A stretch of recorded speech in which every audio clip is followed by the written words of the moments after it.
Semangat Semangat pagi. pagi. Mukanya ceria sekali nih, bro. Luar biasa, ya kan akhir tahun. Ko Tahu Mike.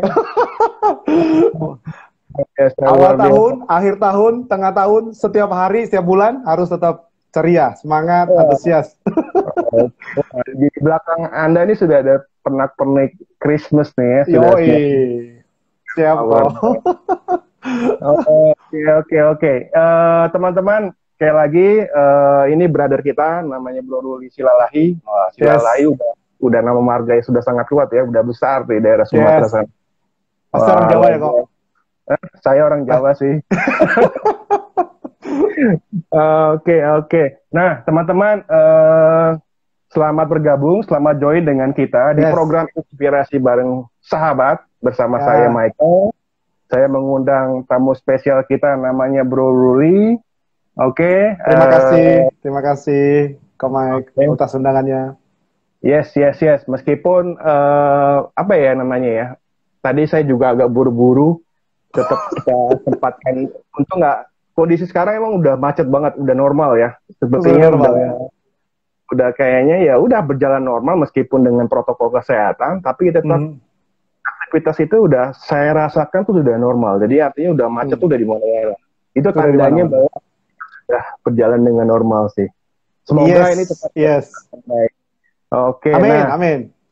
oke, amin. Nah, teman-teman, mungkin bagi yang belum kenal dengan Bro Ruli, nah mungkin saya kasih kesempatan untuk Bro Ruli dulu nih mengenalkan diri.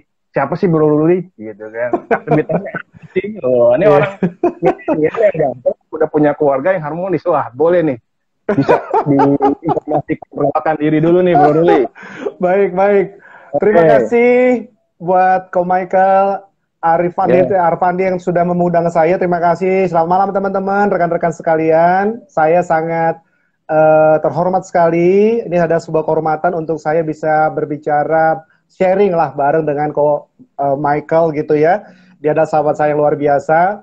Saya adalah seorang CTMers atau Certified Theocentric Motivators bersama beliau di angkatan yang kedua.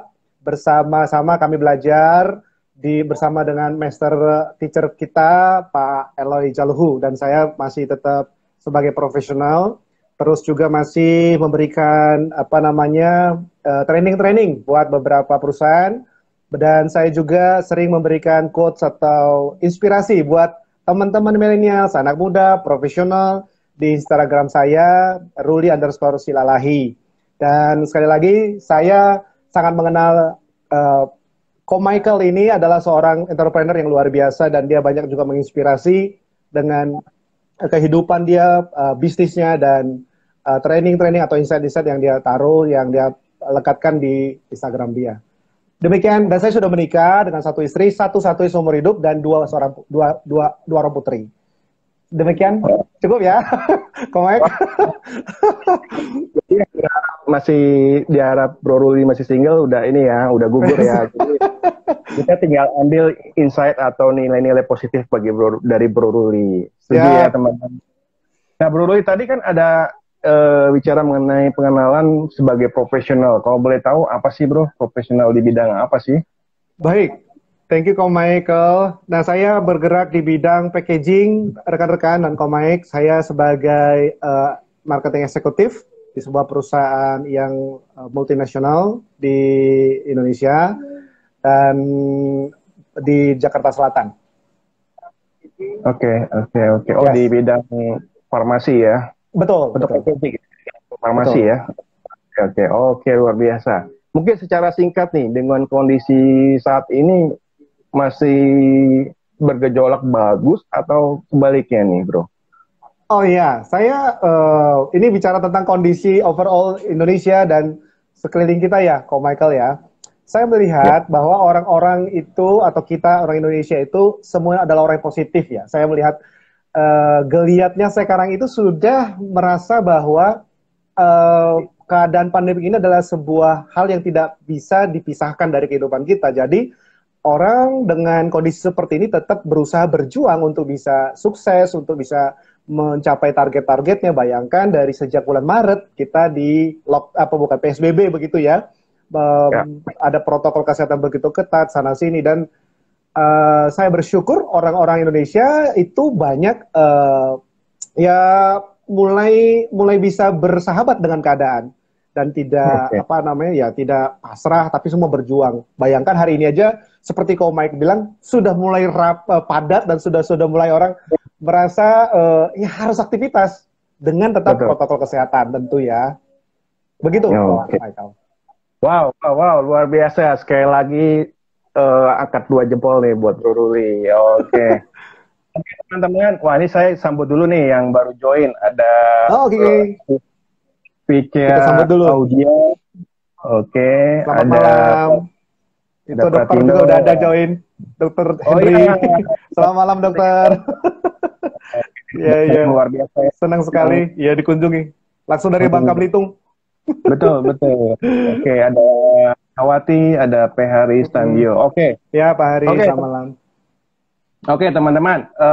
Tadi kita sudah berbicara mengenai pengenalan dari seorang Bro Ruli sebagai seorang profesional, sebagai seorang trainer, dan sebagai seorang coach juga ya. Betul ya, Bro Ruli ya? Oke. Demikian. Hari ini 1 jam ke depan kita akan membahas tema yang sangat menarik menurut saya. Karena ini merupakan landasan fondasi kita mempunyai personality dan mempunyai orang yang berkarakter. Nah, teman-teman, kenapa sih kita angkat tema yang menurut saya penting ya pada hari ini? Kita melihat begitu banyak krisis ya, dalam arti bukan hanya pandemi. Efek dari pandemi pun juga sangat berpengaruh. Tapi krisis dalam pribadi, dalam berkeluarga, dalam berkomunitas, berorganisasi, atau dalam suatu perusahaan yang melibatkan juga sebagai seorang pemimpin yang akhirnya dia mengalami down atau mengalami krisis leadership. Itu sangat sangat mendominasi atau sangat berasa sekali di saat-saat ini, khususnya di saat pandemi. Nah, disitulah yang namanya suatu karakter yang aslinya keluar, atau seorang personality yang tadinya ceria, mungkin ya sukacita, akhirnya berubah menjadi seorang personality yang putus asa, yang down motivate, artinya dia desperate sampai akhirnya distress dan lain-lainnya. Nah, makanya di samping itu juga belakangan ini ada yang katanya ada revolusi akhlak lah, ada yang kondisi demo di mana-mana lah, dan sebagainya. Adanya suatu nilai yang tidak layak dilakukan, yaitu seperti korupsi, membunuh, dan sebagainya. Itu adalah suatu hal yang menurut saya ini adalah krisis. Krisis yang benar-benar kembali lagi kepada diri sendiri, kepada personality-nya. Nah, ini sangat menarik. Saya dengan Bro Ruli, kita mengangkat tema sebenarnya adalah karakter dan kepribadian. Nah, perbedaannya apa sih antara karakter dan kepribadian, dan definisinya apa? Kita akan menggali lebih dalam di 1 jam ke depan ini. Setuju ya, Bro Ruli ya? Siap, kita belajar sama-sama ya. Tapi sebelumnya, Ko Michael, saya mau tambahin juga ini bahwa kita di sini sesinya sharing ya. Disclaimer bahwa saya bukan ahli psikologi, jadi mohon izin bagi rekan-rekan yang di sini Master of Psikologi. Saya adalah praktisi dan yang senang dengan hal psikologi dan self development. Jadi kita sama-sama belajar ya. Kalau ada nanti inputan bisa saling sharing di sini. Nah, saya juga menyambut temanku ini kok, Koni. Hai Koni. Thank you sudah join di live kita. Ya, itu my sister. Silakan kok. Oke, menyambung tema yang kita angkat hari ini, kadang-kadang kita sebagai orang awam, artinya orang yang sebelumnya tadi Bro Ruli bilang bukan seorang psikologi ya, tapi saya melihat banyak artikel atau banyak konten di Instagram beliau yang mengupas tentang kepribadian dan personality. Dan Yes. Ya, dan klasifikasinya itu saya dari dulu mau mengundang Bro Ruli membahas mengenai ini, tapi akhirnya Iya kita betul. bisa berdiskusi di akhir tahun ini ya. Oke. Nah, Yes. semoga kita ini memberikan inspirasi kepada teman-teman. Nah, Bro Ruli, kembali Yes. lagi mengenai karakter. Saya bahas mengenai karakter dulu deh. Karakter itu sebenarnya apa sih, Bro? Mhm. Oke, kok sebelum ke karakter, saya kasih tahu dulu teman-teman bahwa buku Oke. referensi yang gunakan itu adalah Personality Plus yang saya sekarang dalamin adalah karangan dari Florence Littauer ya. Yang ini bukunya, Oke. teman-teman bisa baca. Nah, karakter. Nah, saya juga sedang mendalami tentang karakter. Apa sih karakter? Karena orang suka bingung nih. Kamu Mhm. jangan berteman sama dia karena karena kepribadiannya buruk banget. Dia punya kepribadiannya parah banget. Nah, kita berpikir itu adalah kepribadian kan, bahwa Ya. sebetulnya karakter itu apa? Karakter adalah inti atau identitas seseorang yang sudah terbentuk melalui kepribadian, melalui behavior atau kebiasaan-kebiasaan orang itu sendiri. Nah, analoginya adalah kalau kepribadian itu, nah saya langsung masuk ke kepribadian juga kok, bahwa apa sih yang membedakan karakter sama kepribadian? Kepribadian atau yang sering istilahnya dengan personality itu dari bahasa asal katanya adalah persona. Persona itu adalah topeng, atau topeng itu tidak selalu negatif ya rekan-rekan ya, kok Michael ya. Topeng itu adalah kita berasumsi bahwa dia pakai topeng, wah pokoknya mukanya bermuka dua. Enggak, sebetulnya topeng itu adalah sebuah kecenderungan orang. Misalnya gini, kalau dia seorang presenter, maka dia nggak selalu dia harus orang yang sanguin. Dia bisa berlaku seperti orang yang memang dituntut seperti itu.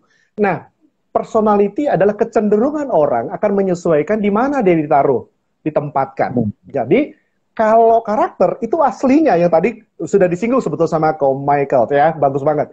Jadi karakter akan muncul aslinya kita ketika di dalam sebuah situasi yang sangat-sangat sulit atau under pressure. Itulah kita aslinya. Nah, identitas kita siapa ya? Itu sebetulnya kok. Kira-kira itu gambaran sementara untuk apa sih berbeda karakter? Karakter adalah identitas kita atau diri kita. Makanya kalau kita ngomong misalnya, oh, suaranya berkarakter banget tuh. Nah, karakter tuh berarti ciri khasnya itu orang atau identitasnya itu ketahuan tuh. Atau misalnya ya orang lukis. Ih, lukisannya ini berkarakter banget. Nggak ada gini, lukisannya berkepribadian banget. Nggak ada kita bilangnya. Suaranya berkepribadian banget. Nggak. Tapi suaranya berkarakter. Intinya suara itu identik dengan si itu gitu ya. Ini gue Oke. kenal nih. Oh, ini suaranya si Regina. Wah, karakternya ya karakter. Jadi inti orang itu. Inti si pribadi orang itu. Nah, kalau dia kepribadian, itu kemasan atau bungkusnya. Atau ya kecenderungan yang bisa disesuaikan dengan kondisi. Begitu kok, sebentar. Wow. Wah, jadi saya baru lebih tajam nih memahami perbedaan antara karakter dengan Betul. personality. Nah, Yes. sebenarnya saya coba simpulkan lagi ya, Bro Ruli. Artinya Ya. dari karakter itu, dari karakter orang yang berbeda-beda, yang pasti kan unik antara satu Betul. dengan yang lainnya. Nah, sekarang yang menentukan, nah mungkin saya simpulkan karakter itu kan adalah keyakinan atau kebiasaan yang sudah mengarahkan kepada suatu tindakan seorang individu. Jadi dia benar-benar sudah melekat. Yes. Nah pertanyaan saya Bro Ruli, kita mungkin tadi Bro Ruli sudah sempat bilang, oh karakter orang ini baik, oh karakter orang yang mempunyai suara yang khas sebagai vokalis, bla bla bla dan sebagainya. Tapi kadangkala kita tuh belum bisa mengenal betul karakter seseorang ini baik atau enggak, karakter orang ini benar-benar mulia atau enggak. Itu kan enggak apa ya istilahnya, tidak mudah ditentukan atau kita menilai dalam waktu yang singkat. Nah, Betul. maksud saya Bro, karakter ini dibangun dari kapan dan apakah karakter ini bisa dirubah atau dibentuk menjadi suatu karakter, misalkan dari yang jahat menjadi baik dan sebagainya. Gimana Bro? Yes. Thank you, Ko Michael. Jadi memang Okay. kalau secara yang saya pahami, yang saya pelajari adalah karakter dan kepribadian meskipun berbeda, mereka saling terkait. Kedua ini saling terkait. Maksud gini, bahwa karakter adalah hasil dari pembentukan dari kepribadian yang selalu dibangun terus-menerus. Betul sekali. Nah, karakter adalah uh, sampai detik ini ya, maksudnya gini, karena memang ada aliran masing-masing nih yang sangat concern di bidang hanya karakter, yang ngurusin karakter. Ada yang memang fokus kepribadian. Ada yang malah sekarang yang terbaru adalah khusus concern di behavior aja. Karena menurut para ahli yang behavior ini adalah karakter nggak bisa diukur, tapi behavior bisa dilihat karena kebiasaan sehari-hari. Yang akhirnya muncul bahwa karakter lah yang akan juga kita sebut nanti ujung-ujungnya. Nah, apa itu karakter juga saya bisa dalamin bahwa karakter adalah sesuatu memang yang tidak terlihat, tapi berhubungan dengan identitas kita. Dan, nah ini dia, yang menarik ini yang aku dapat ya dari sebuah artikel ini. Dan itu hubungan kita pribadi dengan Sang Pencipta. Keren banget nih. Karakter itu berarti adalah urusan internal kita di dalam kehidupan kita, inti kita dengan pribadinya Sang Pencipta. Jadi apapun aktivitas, kegiatan kita, maka karakter yang sesungguh-sungguhnya yang harusnya diharapkan adalah ya kehidupan atau karakter buah dari sebuah kebiasaan-kebiasaan tadi yang itu adalah urusan kita sama yang di atas. Jadi memang kalau gitu apakah karakter ini bisa terlihat? Ya memang kalau secara kasat mata kita nggak bisa lihat. Contoh misalnya dengan kasus yang kita bisa belajar ya, kalau maksudnya ini pendapat saya. Misalnya ini adalah seorang menteri yang dulunya menurut orang baik, bagus, dia tidak kelihatan orang susah, hartanya banyak, pokoknya secara kepribadian ya orangnya nice deh. Tapi kenapa bisa-bisanya jatuh misalnya dalam korupsi, dalam hal-hal yang lain misalnya. Berarti apa? Sangat setuju sekali kita bahwa bilang gini, talenta kita, kemampuan kita bisa membuat naik ke atas. Tapi hanya karakter lah yang menopang seseorang bisa tetap di atas atau tetap posisi dalam performa terbaiknya. Jadi karakter nggak bisa dilihat dari mata, tapi sangat mudah dirasakan oleh orang-orang yang dekat sama dia. Bahkan dalam situasi keadaan yang sulit sekalipun, itulah sebetulnya kita kan. Kita sebetulnya sadar nih, gue itu sebetulnya nggak seperti ini sih. Nah, ketika kita di bawah under pressure atau tekanan dari respon luar, nah sebetulnya kita sedang dilatih untuk munculkan karakter. Who am I-nya sebetulnya. Yang sekali lagi yang tadi aku bilang bahwa kepribadian kan itu kayak topeng yang bisa kita kemas, kita bisa menyesuaikan diri dengan kondisi. Sekali lagi, tapi ini nggak salah bahwa kita memang menyesuaikan situasi kita dengan orang lain. Contoh, misalnya kayak seperti ini. Kalau kita jadi konselor, ya kita nggak mungkin dong kita keluarkan sanguin kita, bener nggak? Kita harus jadi orang yang seolah-olah jadi orang pragmatis atau melankolis, bisa mendengarkan, bisa easy, maksudnya orangnya harus nice, harus bisa banyak lebih listening, dibandingkan orang yang kolerik. Wah kan, agak kita susah gitu ya. Kecenderungan itu nggak boleh dimunculkan gitu kan. Meskipun kita bilang, saya nggak bisa, saya kolerik, saya nggak bisa dengerin orang. Siapa bilang bisa kalau mau. Dan itu soal waktu dan kita mau berlatih gitu ya. Kira-kira gitu ya kok. Silakan kalau mau ditambahin kok. Oke, luar biasa. Oke, sebelum kita lanjut diskusi yang menarik ini, kita coba sambut teman-teman atau bagi teman-teman yang ingin bertanya atau memberikan komen, gak usah sungkan-sungkan, tinggal ketik aja di komen. Nanti kita mungkin bisa saling. Oke, kita sama-sama belajar ya, diskusi. Ini betul. Aku menyambut juga temanku namanya Ko Yakub nih. Ini leader dan teman saya juga ini luar biasa. Selamat malam Ko Yakub. Dan teman-teman Pak Firmansyah ya, Pak Firmansyah 11 itu ya. Selamat malam. Selamat malam. Diskusi yang sangat menarik. Tadi kita membahas singkat mengenai perbedaan karakter dan pribadi. Tadi agak kita mengelupas mengenai karakter. Yang sebenarnya karakter itu sudah dibentuk sifatnya sejak lahir atau genetik, ataupun dia sudah dipelajari dalam lingkungannya. Misalkan logikanya sih betul ya. Artinya kalau dia lahir, dia udah di genetiknya sebagai misalkan dalam genetiknya sebagai seorang bangsawan atau sebagai seorang pemimpin atau seorang leader, itu emang otomatis dia akan menurunkan sih seharusnya ya secara genetika. Tapi kalau secara lingkungan Secara lingkungan, Hadir kok. meskipun dia seorang genetika sebagai seorang pemimpin, tapi dia tinggal di lingkungan penjahat, misalkan, dia tinggal di lingkungan orang rampok dan sebagainya, mungkin kemungkinan karakter itu akan berubah. Karakter itu mungkin malah dia bisa menjadi seorang pemimpin, tapi memimpin gangster atau pemimpin orang-orang jahat. Itu bisa juga terbentuk dari lingkungan. Ini karakter ini dapat disebut juga sebagai learned behavior. Learned behavior, betul. Betul ya. Artinya karakter itu emang bisa dari lahir dan juga dipengaruhi oleh lingkungan. Betul ya, Bro Ruli ya? Betul sekali kok, betul sekali. Itu makanya saya bilang tadi sebetulnya karakter itu adalah anugerah Tuhan dan memang hasil dari pembentukan kebiasaan-kebiasaan dan lingkungan kita. Betul sekali, sangat betul sekali. Nah, kalau kepribadian itu pun sama, dia anugerah Tuhan, tapi memang kita bisa melihat kecenderungan ini dari kebiasaan-kebiasaan yang dilakukan orang. Makanya ada tes kepribadian. Apakah dia orang yang sanguin, apakah dia melankolik, apakah dia pragmatik, apakah dia orang yang kolerik. Nah, kalau karakter dia lebih kepada sebetulnya tindakan atau pribadinya dia. Jadi memang secara ukuran kalau kita apakah ada tes karakter? Ya sebetulnya ada beberapa tokoh yang mulai mengeluarkan atau tes-tes untuk karakter orang ini. Karena gini, ukuran untuk orang karakter adalah orangnya integritas, baik. Nah itu kan sesuatu yang dalam tanda petik agak sulit untuk kita bisa nilai atau value.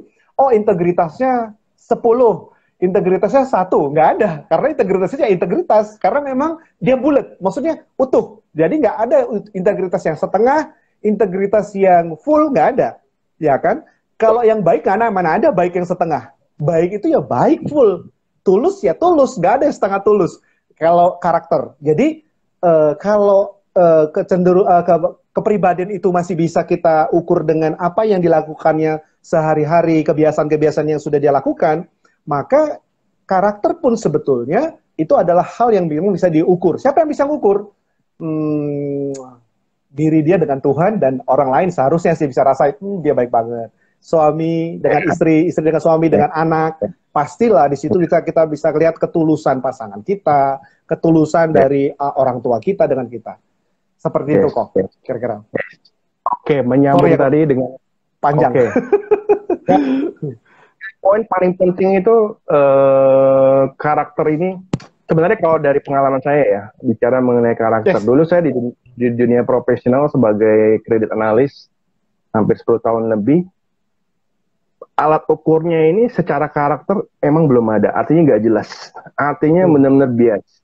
Kalau selama kita menganalisa, semua bisa diukur dengan tolak ukur, dengan formula-formula. Seperti kalau kita menganalisa suatu kelayakan kredit, kita akan pasti mengukur dia punya modal, kapitalnya dia punya fasilitas dia punya kolateral jaminan dia, dan kondisinya dia, atau kondisi ekonomi makro dan mikro.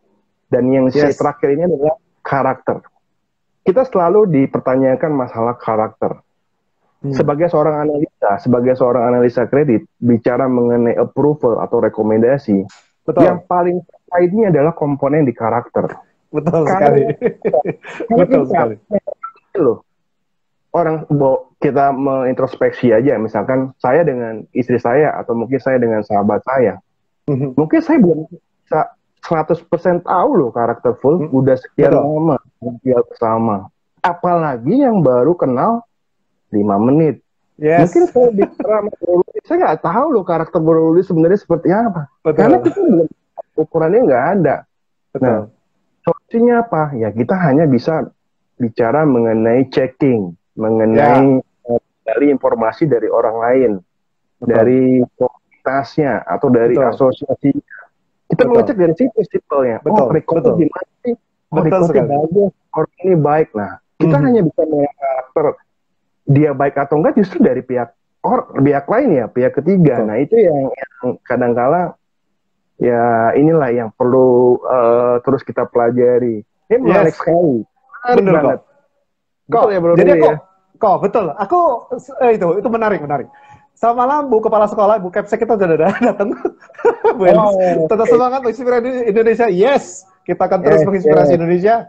Nah, Wow. betul sekali kok, betul. Itu sangat sulit untuk, jadi maksudnya level di mana orang untuk mengecek kemampuan orang, segala, segala macam itu ya. Tapi yang terakhir itu biasanya karakter orang ini bisa dipercaya apa enggak, kan gitu kan? Bisa dipercaya apa Betul. enggak, konsisten apa enggak, punya integritas apa enggak. Nah, saya ingat banget itu dengan kalimat begini di dalam satu ayat kitab suci. Dari mana kamu tahu orang ini baik? Dari buahnya lah kamu tahu. Gak mungkin Nggak. pohon durian menghasilkan mangga. Gak mungkin seorang yang namanya orang yang baik mengeluarkan perbendaharaan yang buruk, atau seorang yang jahat mengeluarkan perbendaharaan yang baik. Jadi memang dari buah. Dari mana bagaimana caranya?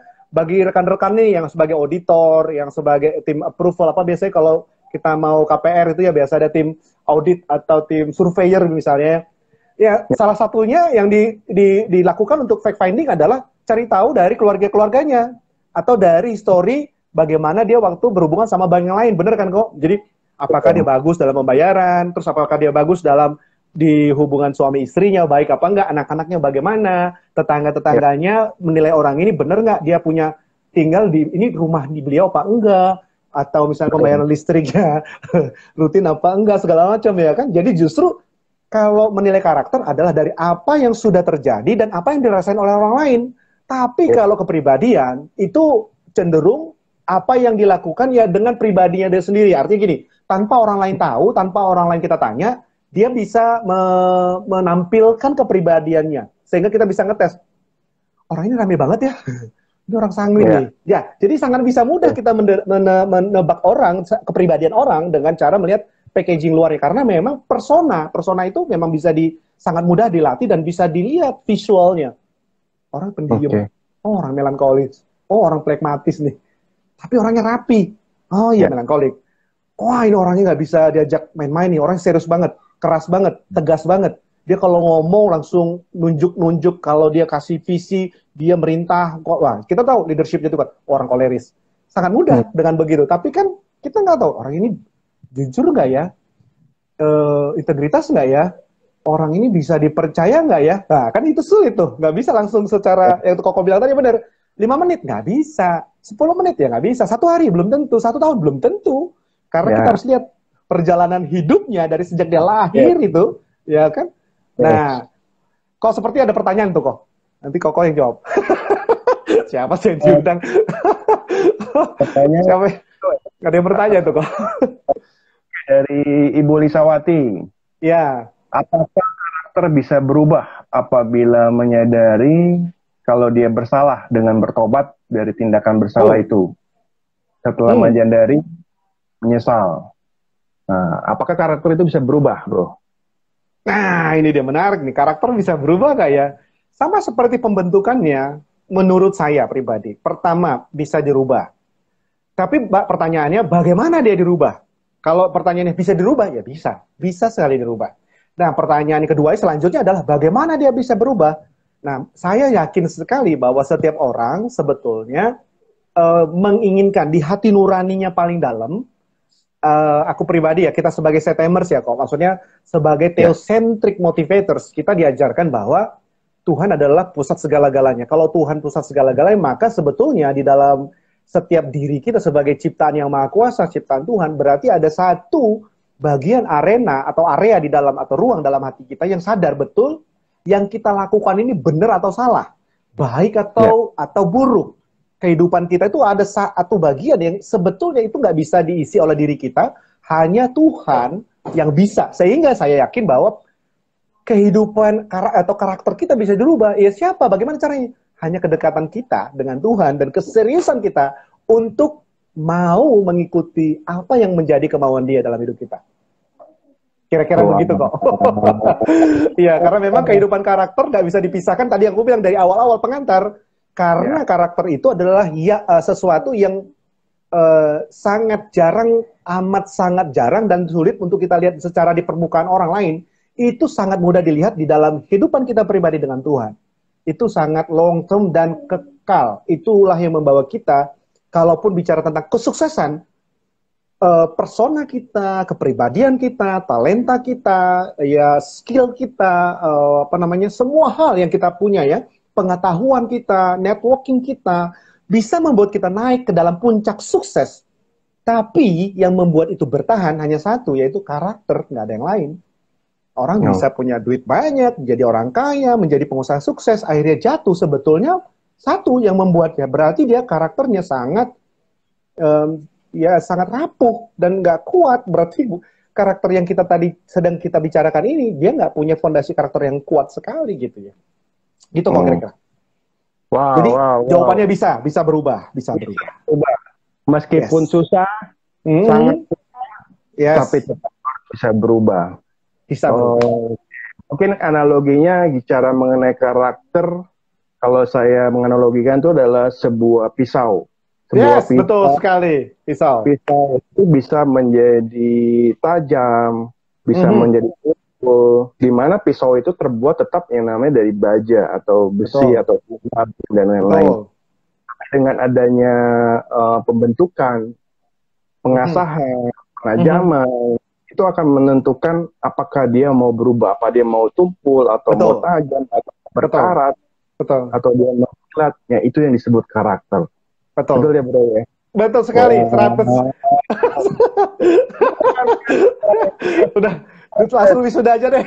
Kayaknya Koko cocok dia. Iya betul. Belajar dengan Mr. Personality ya. Iya betul sekali. Oke, guys, teman-teman, bagi yang tertarik bicara mengenai atau membaca mengenai konten, mengenai kepribadian atau karakter, bisa follow Instagram Bro Ruli. Di mana Bro Ruli Instagramnya? Yes, @Ruli_Silalahi.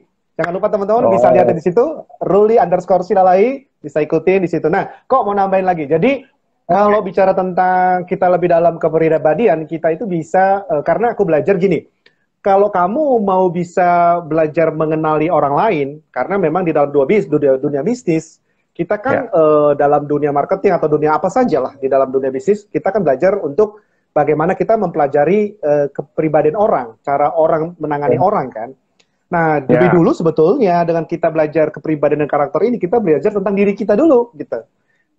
Aku tuh punya kelebihannya apa sih? Aku tuh sebetulnya secara kepribadian nih apa sih, gitu kan. Nah, kalau secara karakter, sebetulnya karakterku tuh seperti apa sih? Ya gampang banget.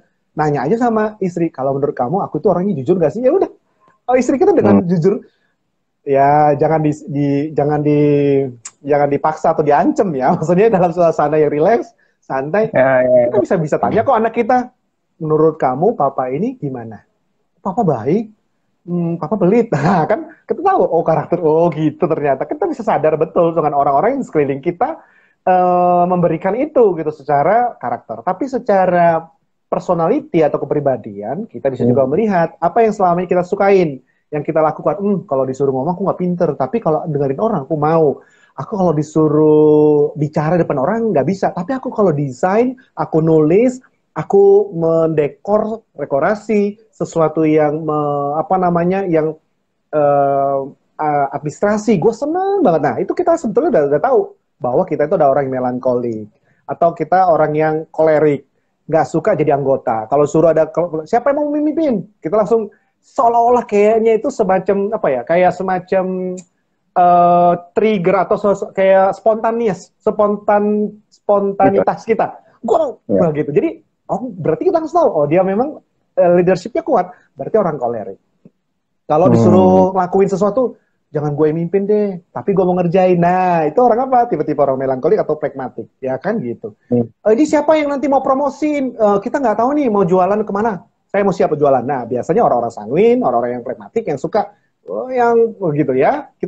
Ini sangat membantu kita, orang-orang HRD, atau kita yang punya bisnis startup ya, mencari partner. Kita butuh orang seperti apa di dalam tim kita, di tim kerja kita.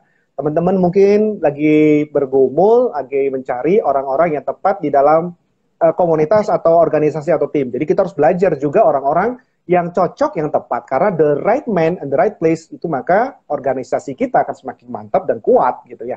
Kira-kira gitu. Wow, setuju banget.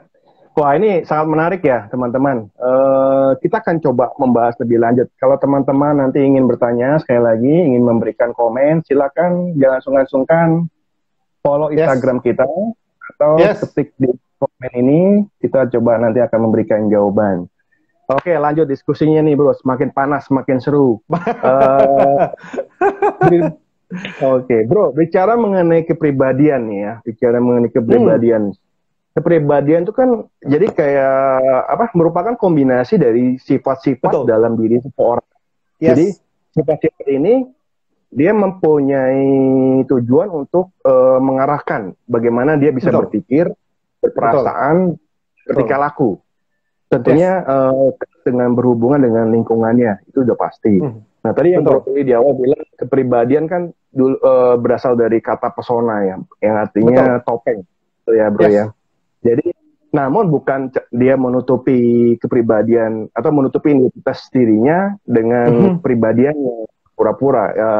Semoga itu enggak. Meskipun prakteknya mungkin ada ya bro ya pasti ya. Makanya ada orang kepribadian ganda kok. Orang katakan itu adalah sebuah bukan penyimpangan ya, keunikan lah ya. Kepribadian ganda itu tiba-tiba dia orangnya ini beda lagi sih sebetulnya. Kalau dalam ilmu psikologi, orang yang berkepribadian ganda itu bisa seolah-olah dia jadi apa gitu ya. Dia karena punya dunia lain sehingga dia mengkreat diri dia sebagai apa gitu. Dia bisa membuat dua dunia dalam diri dia. Nah, tapi yang kita maksud adalah kepribadian itu adalah topeng itu bukan satu-satunya, bukan single, tapi memang percampuran, mix.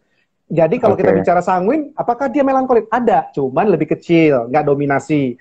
Jadi kecenderungan seseorang itu sanguin yang terlihat dari kebiasaan-kebiasaan dia. Apakah dia sebetulnya kalau secara kolerik ada? Ada, cuman lebih nggak dominasi. Tapi bisa nggak muncul koleriknya? Bisa. Kenapa? Contoh ya, kalau sewaktu-waktu dia terpaksa dalam keadaan tertentu di dalam satu komunitas, dia nggak ada orang lagi jadi pemimpin, siapa ya? Mau nggak mau, orang kepribadian macam-macam harus hadir. Siapa? Melankolik bisa. Tapi nggak seperti orang yang punya kepribadian seorang kolerik aslinya, yang benar-benar dia punya strength point, maksudnya kalau dalam berbicara, gaya, sikap, segala macam, itu nggak sama seperti itu. Dia tetap bisa memimpin, bisa. Tapi dengan kepribadian yang cenderung melankolik. Jadi kalau orang-orang seperti ini biasanya pemimpin-pemimpin yang ragu-ragu dalam mengambil keputusan. Bisa juga sih, saking lamanya, nanti dulu ya, kira-kira risikonya apa ya? Coba dulu kita pikir-pikir, tahan dulu ya.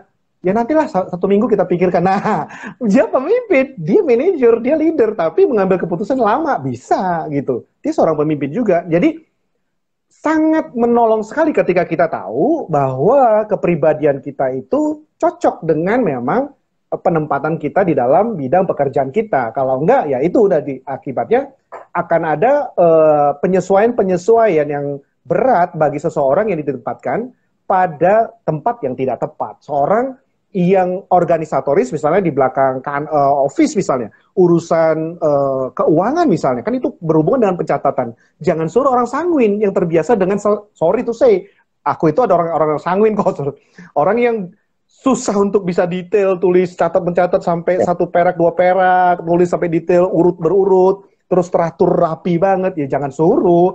Itu bisa dikerjain, bisa, tapi itu bisa effortnya itu udah gimana-gimana gitu loh kok. Tapi kalau suruh mimpin, ayo rapat, siapa yang bisa mimpin? Ya udah siap. Nah, ada orang-orang yang seperti itu memang sangat tajam, sangat maksimal potensinya keluar ketika memang pribadiannya sesuai cocok dengan memang kebutuhan di pekerjaan itu. Makanya tidak ada yang salah, ini bukan salah atau benar, bukan dia berarti terjebak dalam situasi yang sulit, bukan. Misalnya, tidak semua presenter itu orang sanguin loh.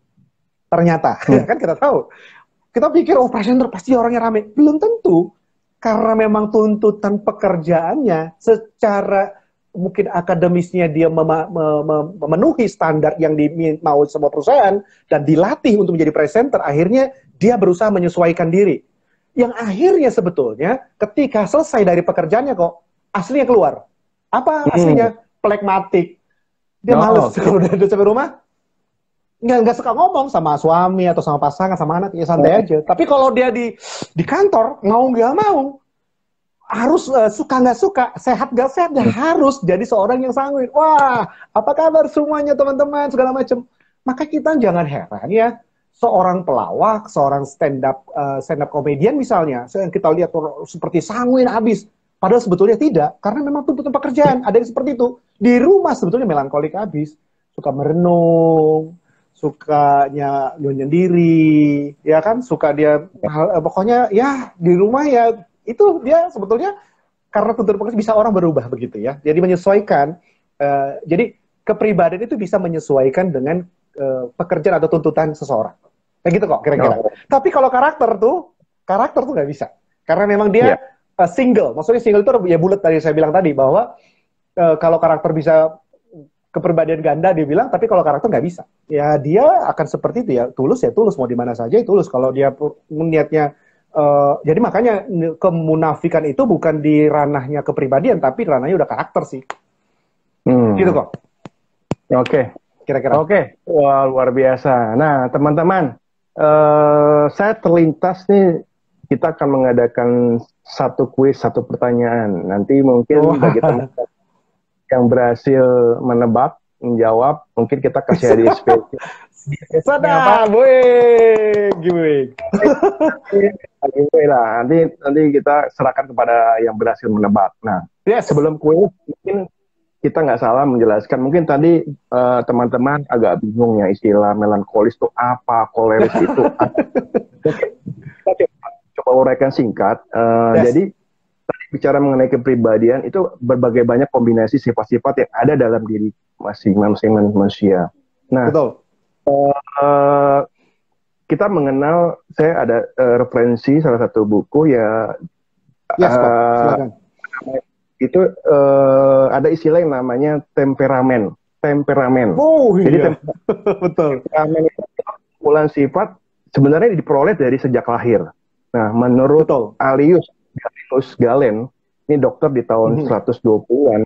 Nah itu, dia memperkenalkan 4 cairan dalam tubuh yang dipercaya membuat atau menentukan temperamen seseorang. Nah, kita coba bahas singkat. Yang pertama adalah melankolis. Tadi yang Bro Ruli sudah sempat bicara. Melankolis adalah orang yang perfect, orang yang sempurna. Biasanya dia punya sifat tuh introvert. Artinya nggak terlalu banyak ngomong. Dia seorang yang pemikir, tapi sisi jeleknya dia seorang pesimis. Agak pesimis. Kalau di catatan ini ya, Bro Ruli, mungkin nanti kalau tapi dia sempurna. Dia mau mengerjakan karya atau pekerjaan itu sempurna. Perfect. Itu namanya melankolis.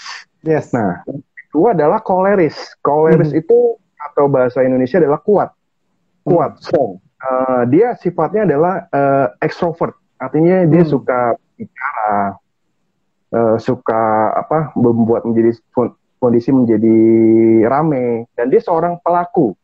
Dan dia optimis. Nah, itu namanya koleris. Dia benar-benar strong.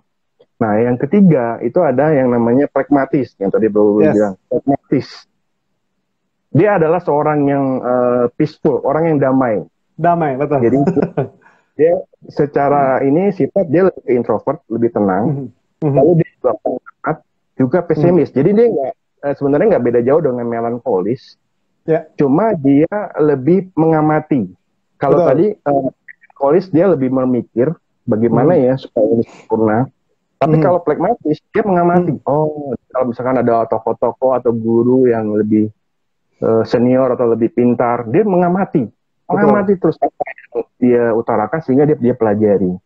Nah, yang terakhir itu adalah sanguinis. Nah, sanguinis itu adalah populer, orang yang suka populer. Nah, teman-teman tentunya tahu, mungkin seorang host atau seorang speaker, mayoritas mereka adalah sanguinis. Jadi dia seorang extrovert, berarti dia suka ceria, suka ngobrol sebagai pembicara, dan dia optimis. Nggak ada yang sanguinis orangnya optimis, nggak ada. Semuanya optimis. Jadi kalau ada orang di kantor atau di komunitas atau di keluarga, misalkan ada orang yang sanguinis, orang ini kalau nggak ada di kantor, udah kayak kuburan, sepi, bro. Sepi banget. Iya betul. Dia datang, bubar, langsung heboh. Betul. Tadi sudah dijelaskan, benar ya bro, ada 4 ya, melankolis, koleris, pragmatis, dan nah, kuis kita teman-teman. Nah, pertanyaannya, Bro Ruli ini kalau kita lihat dia seorang apa sih? temperamen manusia yang jenis apa. Wah, nanti ada hadiah khusus lah, hadiah spesial yang nanti kita pikirin dan pasti kita akan kirimkan. Ayo, teman-teman silakan di komen. Wah, belum ada yang menjawab, silakan. Oke, nanti sambil menunggu jawaban, mungkin Bro Ruli ada. Oke. Jadi aku mau nambahin. Jadi biasanya ini sangat aplikatif ya. Kita ke dalam kehidupan sehari-hari ya. Membedakan kepribadian 4 kepribadian tadi dalam sebuah kondisi. Contoh biasanya di apa namanya di lift ya. Ya. Kalau di lift itu, di lift udah semua orang masuk dalam lift, maka kita akan mengenali orang-orang di dalam itu jenisnya apa. Nah, kalau dia orang koleris, maka dia akan berharap seperti ini ketika dia masuk di lift. Cepet dong dipencet. Cepet, langsung biar tutup, langsung jalan. Nah, ayo buruan tutup. Nah, itu orang koleris tuh. Kepengen cepet, buru-buru, ya. Terus memerintah, begitu ya. Nah, kalau yang orang yang sanguin, orang yang sanguin itu biasanya akan dia teriak, masih ada orang nggak? Dia akan cari orang loh. Dia karena orang sanguin itu dia people banget. Kalau orang sanguin itu dalam lift masuk, dia nggak langsung mau buru-buru, dia akan cari ada lagi nggak orang di luar. Nah, dia nunggu sampai ada orang. Oh bisa kok, sampai satu lagi cukup. Nah itu orang sanguin, orang sanguin tuh. Dia akan cari orang supaya masuk. Nah kalau orang yang pragmatis, dia nggak mau cari ribut. Ini udah ada orang kolerik suruh tutup, ada sanguin keramaian, dia cari aman. Udah, kalau gitu gue jalan cari tangga saja deh gitu. Oh, dia akan cari tangga karena dia nggak mau ribet, nggak mau pusing karena orang dalam berisik, karena orang peaceful. Dia nggak mau berdebat, ya kan? Nah, kalau orang yang melankolik, dia mikir kok. Ini kalau ditambah satu lagi berapa ya beratnya ya? Ini kalau agak lama ditunggu nanti aku jadi nyampenya berapa lama? Dia mikir. Dia orangnya diem dan mikir. Nah itu kejadian di dalam satu lift. Bayangkan dalam satu lift aja 4 ini bisa kita lihat karakternya. Orang dia mikir, dia diem, tapi ngitung. Ini berat nggak ya? Kayaknya ada yang berat nih. Apalagi kalau udah bunyi nih. Dia ngitung. Ini siapa? Langsung dia cari orang yang paling berat. Karena orangnya mikir. Ini penyebab masalahnya apa? Dia paling gampang cari penyebab masalah karena dia orang detail. Pasti ada orang berat nih. Orang melankolis. Nah, itu kira-kira. Nah, di dalam sebuah perusahaan atau organisasi juga mudah kita lihat. Ketika ada sebuah masalah, maka kita akan tahu respon orang masing-masing. Kalau orang yang diem, ini terlepas dari posisi ya. Kadang-kadang karena ada anak buah sama leader atau bos, atasan, jadi nggak enakan. Ini terlepas dari itu ya. Kalau levelnya sama-sama tim ini adalah orang anak muda, anak milenial, maka yang mereka sudah sama-sama paham, memahami satu sama lain, maka akan ada respon-respon. Kalau ada masalah, gimana? Terserah yang lain gimana? Nah, ini orang pragmatis biasanya. Terserah yang lain, kalau ya aku ngikut aja sih. Ini orangnya peace. Nah, kalau orang koleris, ya udah gini deh. Kalau menurut aku kita harus begini-begini. 1, 2, 3. Oke, setuju nggak? Setuju nggak? Nah, biasanya orang kayak gitu tuh orang koleris. Dia kasih usulan, ide, dan dia langsung kasih tahu, dia nge-drive, dia langsung driven, bagaimana caranya masalahnya selesai, dan cepat. Dan orang lain dia harapkan harus setuju. Setuju nggak? Setuju nggak? Setuju nggak? Jalan ya? Nah, itu orang koleris. Tapi kalau orang pragmatis tadi aman, ya kalau orang yang melankolis, dia akan cenderung, dia diem. Dia nunggu sampai semua ngomong, selesai baru dia terakhir, biasanya yang terakhir ngomong. Nah, orang sanguin, itu kalau bisa dia pertama kali bicara, iya sih, kalau menurut aku sih ini masalah yang besar banget ya. Berat banget, semua orang kita susah. Nah, dia cenderung memperbesar atau membesar-besarkan masalah, atau dia membuat orang lain heboh dulu. Kadang-kadang tanpa menyentuh problem atau inti dari masalah sendiri. Jadi gimana? Teman-teman ngerasa nggak sih ada masalah kita? Nah, malah nanya. Masalah ada sih. Siapa yang kita cocok ya untuk mimpin kita ya? Nah, orang sanguin gitu. Jadi banyak ngomong dulu, orang mandir, ya, baru dia nanti kasih ide. Ya tetap dia akan kasih ide. Dia akan bisa, gimana menurut kamu gimana? Kamu oke nggak? Oke, ini ya kayaknya ya gitu ya orang sanguin. Kalau melankolis terakhir, oke, kalau dari aku sih gini. Dari sisi resiko, nah kalau melankolis atau orang-orang melankolis ini adalah orang-orang yang sempurna dan pemikir akan bilang resikonya. Kalau ini sih resikonya kecil, ini besar. Terus timetable-nya juga ini lebih lebih cepat. Kalau menurut aku sih yang ini. Nah, orang yang melankolis biasanya begitu, sangat detail, apa namanya, dia pemikir dan ada biasanya hitung-hitungan, kalkulasi yang biasa terukur sama dia gitu ya. Sangat sangat terukur dan menghitung risiko. Risikonya ini besar, ini kecil, besar, nah gitu. Jadi agak lama gitu kok. Wow. Wah, biasa. Ini ada jawaban dari Lisawati nih. Sepertinya Bro Ruli gabungan antara sanguinis dan koleris. Wah, nah bener gak nih bro jawabannya? Masih salah atau sudah benar? Langsung dijawab. Langsung dijawab. Langsung Ya, jawab aja deh. Kadang langsung. Oh, yes. Betul sekali. Gabungan dari sanguin koleris. Yang dominasinya di atas 80%. Ya, betul. Betul sekali. Oh, jadi antara Bro sanguin Ruli, koleris itu jadi bisa bisa ini ya, nggak selalu murni satu sifat ini ya, bisa gabung berapa ya, gabungan berapa tadi ya kategori sifat itu bisa gabung ya dari bisa. pribadi orang. Bisa. Betul. Oke, Betul. oke. Jadi yang mendominasi Bro Ruli adalah ketahuan sanguis udah pasti. Kalau Sanguin koleris pasti ya. Itu hampir 99%. Iya ya, kok. pasti ya, dia ya kurang lebih sama. Dia sebagai pelaku dan dia optimis. Betul. Wow. Jadi nanti saya nanya, Terima Ibu Lisawati. kasih. Ya, Wow. Ibu Lisawati. SPY Marsudiri ini. Oke. Oke, Menarik Bro ya, Ruli, kok? ini Yes. kita tinggal 3 menit, 4 menit terakhir, mungkin Yes. udah nggak berasa, mungkin Baik. ada yang closing statement, apa yang mau disampaikan Yes. kepada teman-teman? Baik. Silakan. Ko Michael, thank you sekali lagi teman-teman, terima kasih. Nah, aku berharap pembicaraan diskusi kita malam hari ini bermanfaat. Nah, apapun jenis kepribadian kita, arahnya pastikan itu membentuk kita memiliki karakter yang baik, karakter Yes. yang berintegritas, karakter yang menjadi pribadi yang unggul. Nah, itu yang poin yang penting. Apalah artinya sebuah kepribadian kolerik, tapi kita nggak mengarah kepada karakter yang baik. Karena banyak orang di sana kolerik yang sangat tinggi, sangat dominan, tapi nggak memiliki karakter.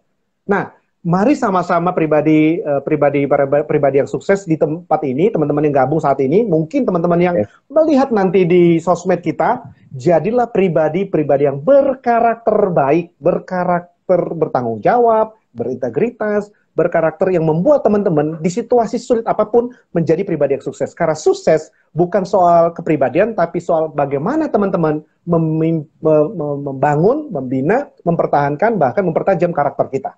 Siapapun teman-teman, koleris kah, sanguin kah, melankolis kah, pragmatis kah, jadilah orang-orang yang berkarakter baik. Itu intinya.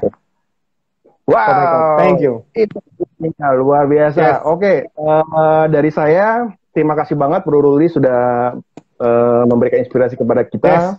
Jadi teman-teman sudah tahu ya bedanya antara karakter dengan pribadi dan turunan sifatnya. Semoga nilai-nilai kita sebagai orang yang punya pribadi yang baik, kita akan terus membentuk karakter yang makin kuat, makin baik. Yes. Dan kita harus mempertanggungjawabkannya kepada Tuhan. Itu yang Amin. namanya. Amin. Oke, luar biasa. Sekali lagi, Bro Ruli sudah bergabung dengan kita. Teman-teman semakin terinspirasi di program Inspirasi Bareng Sahabat, dan di event acara akhir tahun ini, program Inspirasi Bareng Sahabat akan nanti mulai di Januari 2021. Jadi, wow, ini gelas.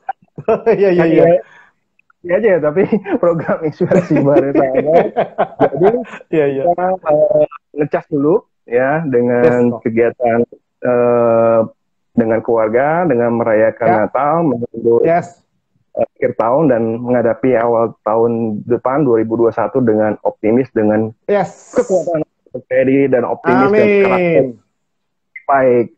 Oke, jangan lupa juga ikutin itu ya kok ya. Jangan lupa teman-teman ikutin terus di sosmed kami di michael.arifandi dan ruli_silalahi. Karena banyak insight-insight di situ yang akan kami sampaikan. Teman-teman semua semoga sukses dan be signifikan. Yes, oke. Ukir jejakmu. Yes, I can. Right targetmu. Yes. Oke, bro. Bye. Come back. Thank you.